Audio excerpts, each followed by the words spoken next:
Now at 5, Fort Scott Community College prep for celebrations tonight. Plus the grand opening of the City of Carthage new $5 million playground. Student loan borrowers are wondering what's next after the Supreme Court struck down President Biden's loan forgiveness plan. I'm Natalie Brand with the president's alternate plan and what borrowers need to know now. The 4 states' most watched news starts now. A jury finds a man guilty in the 2017 shooting death of a Clinton, Missouri police officer. Thank you for joining us for KOAM News at 5. I'm Amber Jenkins. The jury found 45-year-old Ian McCarthy guilty of first-degree murder. The trial lasted nearly a month, with the state seeking the death penalty. Evidence shows McCarthy shot Officer Gary Lee Michael Jr. during a traffic stop and then left the scene.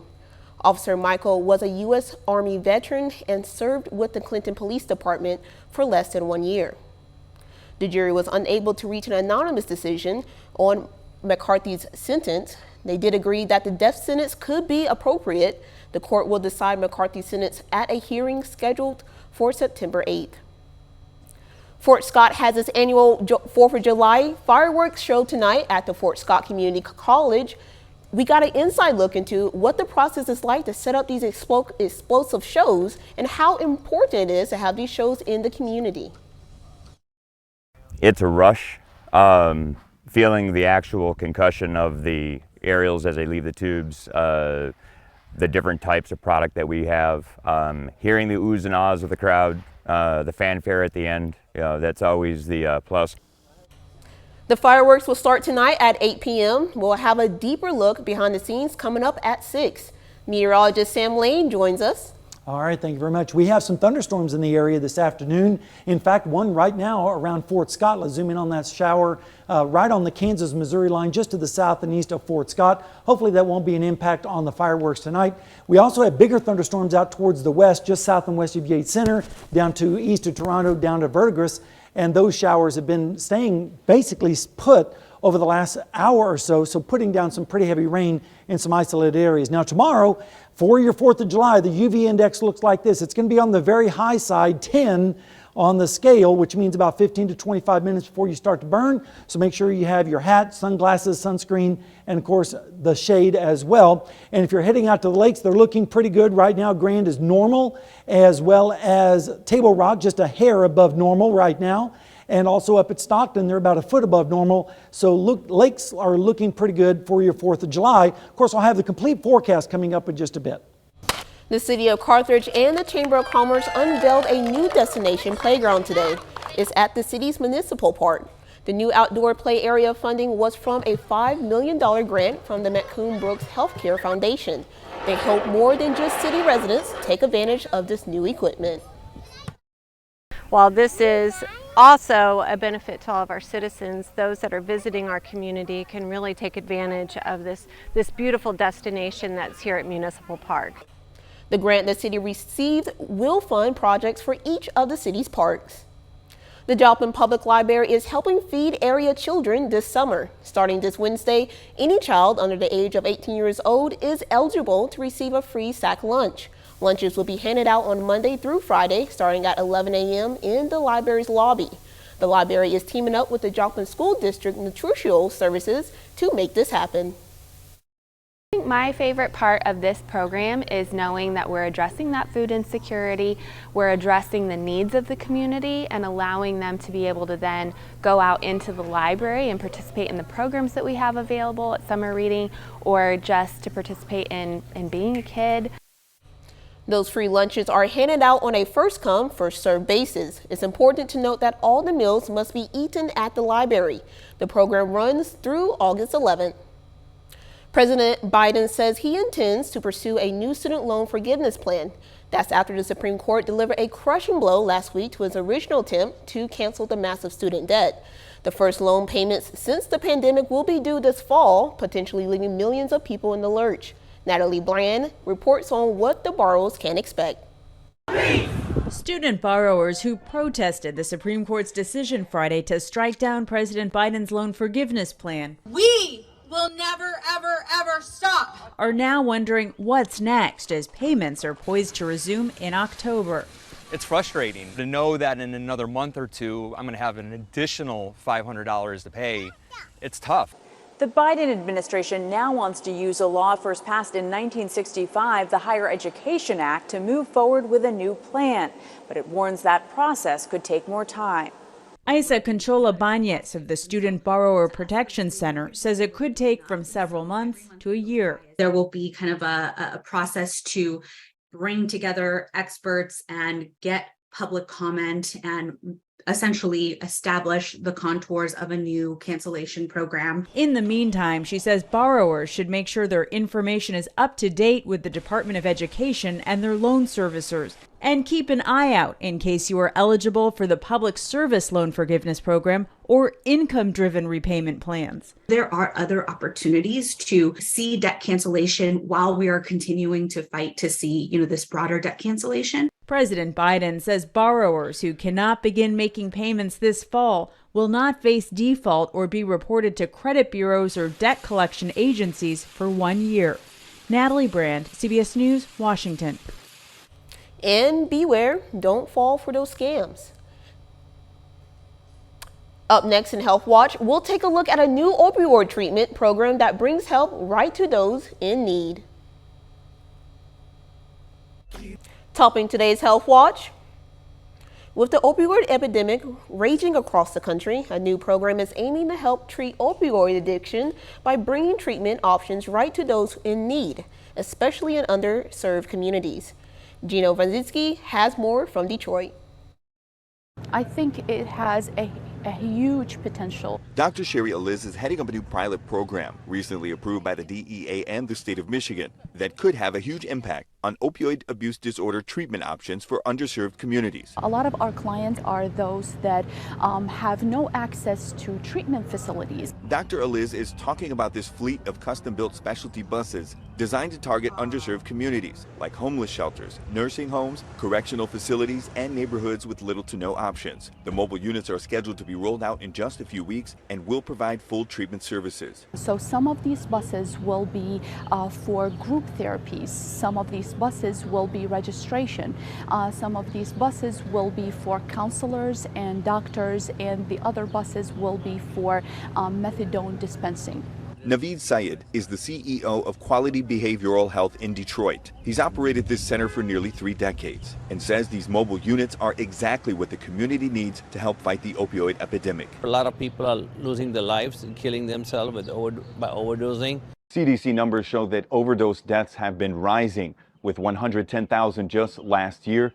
2/3 of those overdoses involve a synthetic blend of opioids like fentanyl. So this is the time where we want to help, and I'm really happy that I can do something. Advocates are optimistic about the good this program will do for the community. I'm Gino Vici, CBS News, Detroit. In Michigan, where the mobile unit is launching, opioid overdose deaths have grown tenfold since 2000. A new study of nearly 750,000 teens across North America and Europe finds more are underestimating their body weight, and it could complicate the fight against obesity. The research published in Child and Adolescent Obesity also found fewer teens are overestimating their weight. They say incorrect weight perception can lead to unhealthy choices in diet and exercise habits. And HIIT cardio, that's high-intensity interval training, could help patients better recover from surgery. A study published in JAMA Network Open found that people who do high-intensity training cardio before major surgical procedure had significantly lower post-operative complications than those on a standard care plan. They say body tissue and inflammation require oxygen to heal, and improved cardiorespiratory fitness can help deliver that oxygen to your body. That's a look at today's health news. A little later, a Kentucky home was damaged by severe weather. We'll hear from the resident. We're also tracking some storms on radar. I'll be back to let you know what that means for the holiday weekend when we come back.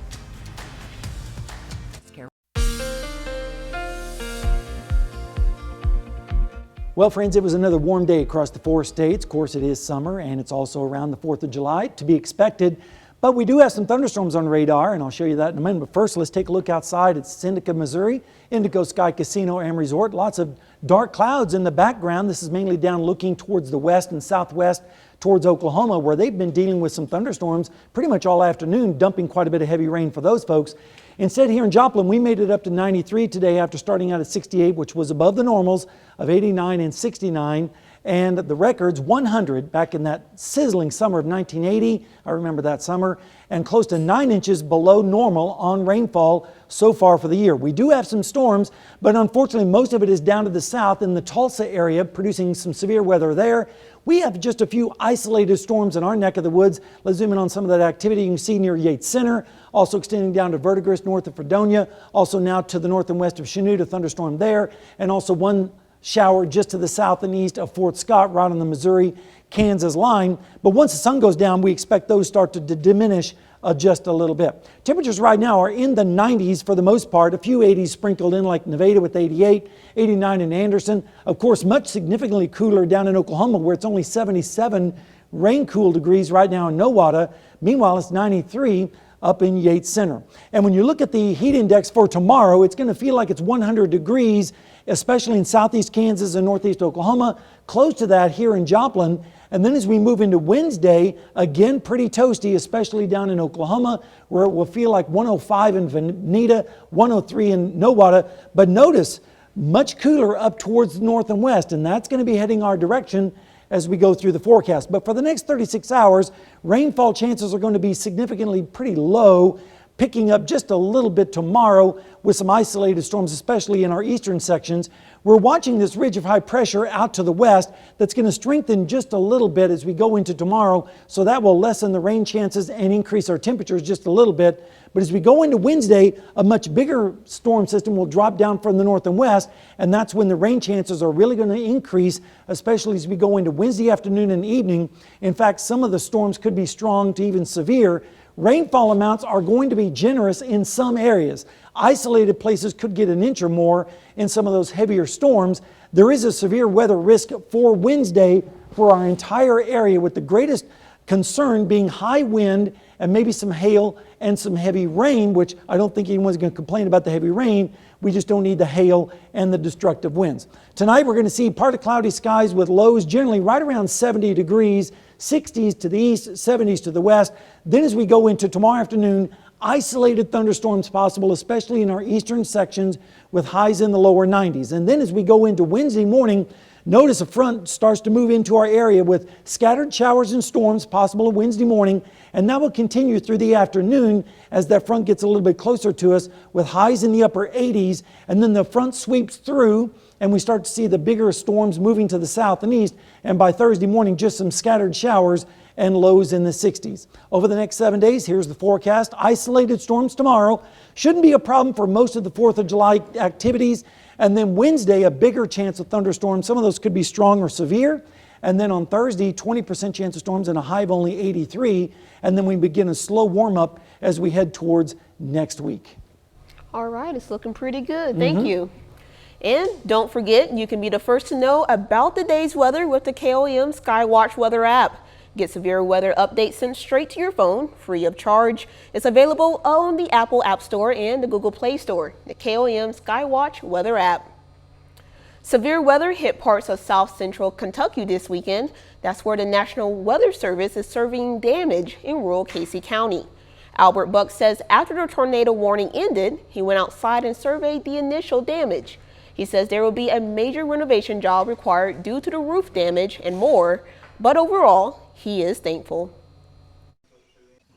Just thank God we is all right, because I can rebuild the house back. It ain't no big deal as far as the house goes. I mean, my wife, my kids, and myself was okay. That was the most important part. The Casey County Emergency Management Director says there was some trees down, but not else much major damage in that part of Casey County. Coming up, a soon-to-be husband and wife say I do to each other with the help of artificial intelligence. Topping today, Consumer Watch.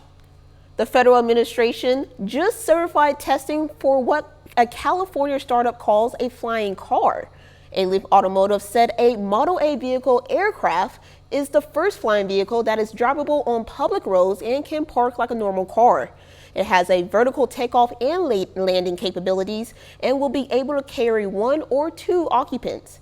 Its range will be 200 miles on the road and 110 miles in the air. The company expects to sell each vehicle for $300,000 with the first delivery projected for the end of 2025. Tyson Food plans to start giving its chickens antibiotics once again. The company stopped using the drugs 8 years ago and began putting a no antibiotics ever label on the chicken packages. Now, new labels will state no antibiotics important to human medicine. That's a standard recognized by the USDA and allows for the use of antibiotics not crucial to the treatment of human diseases. Antibiotic use in food has come under recent scrutiny as some bacteria have become increasingly resistant to treatments as a result of frequent exposure to antibiotics. Well, artificial intelligence is showing up everywhere, including church. Rick Salinger has the story. This church was built back in the 1800s. They never could have imagined then the wedding that took place here this weekend. Thank you all for joining us today to celebrate the extraordinary love and unity of Reese Allison Lynch and Dayton Truitt. The love was real, but the officiating was artificial. Today, we gather in this historic Morrison church. That's right. Artificial intelligence was used to create the words for the voice in this ceremony. Dayton Truitt was the groom in what he calls a monumental event. Here in the state of Colorado, by the grace of God, it's not necessary to have an officiant at the wedding, just so long as both partners agree.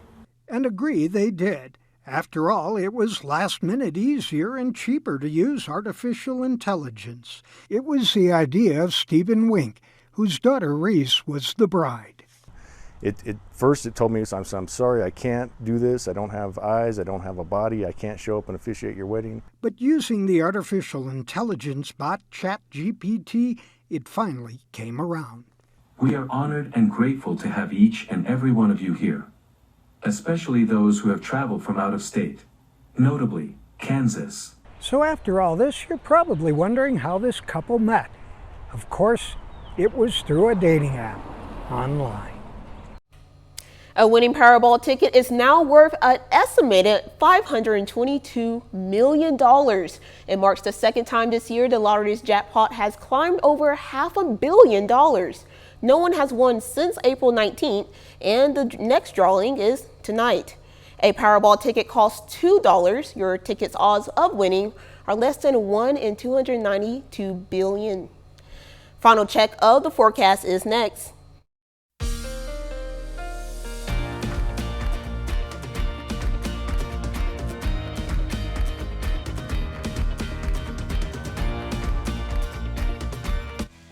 Up next on the CBS Evening News, what severe storms and blistering heat could mean for your 4th of July travel plans. Then on KOAM News at 6, we'll take a deeper look at how Fort Scott Community College is prepping for their big 4th of July celebration tonight. And plus, a Joplin man faces charges after a SWAT team is called in for a domestic disturbance. And how the Tulsa Fire Department is taking precautions to battle the intense heat. Stay with us for the CBS Evening News and then KOAM News at 6. A lot of people are patiently waiting for the corpse flower to bloom at San Francisco's Salvatore of Flowers. The flowers is named Scarlet and it could bloom any moment. A corpse flower bloom is rare. It only happens once every 3 to 5 years. And when it does live up to its name. It smells like a very large, dead something. Like the strongest smell of a mouse times 1,000. Scarlet is one of the 5 quartz flowers at the conservatory, and the last time she bloomed was in 2019. So what's going on with weather? We have some storms on the radar up in the Fort Scott area, but hopefully they will stay away in time for the fireworks tonight. Better chance of thunderstorms on Wednesday into Thursday morning, and then it gets cooler on Thursday and Friday, and then we slowly warm up as we head towards next weekend into early next week. But at least we're not seeing those 100-degree temperatures like we did a few days ago. So all in all, not a bad forecast. Yep, could be worse. Well, thank you for joining us. The CBS Evening News is next. We'll be right back here at KOAM News at 6. Have a safe evening.